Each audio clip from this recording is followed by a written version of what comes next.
பெங்களூருவிலிருந்து வேளாங்கண்ணிக்கு சென்ற தனியார் ஆம்னி பேருந்து மயிலாடுதுறை மாவட்டம் குத்தாலம் அருகே கட்டுப்பாட்டை இழந்து சாலையில் கவிழ்ந்தது. விபத்தில் சிக்கி 15க்கும் மேற்பட்டோர் காயமடைந்த நிலையில் அவர்களில் இருவரின் நிலைமை கவலைக்கிடமாக உள்ளதாக மருத்துவர்கள் தெரிவித்தனர்.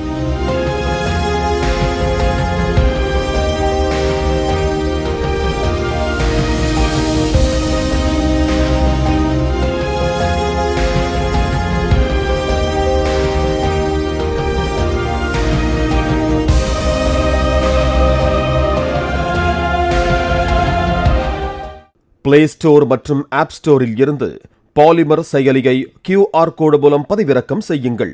செய்திகளை உடனுக்குடன் பெறுங்கள்.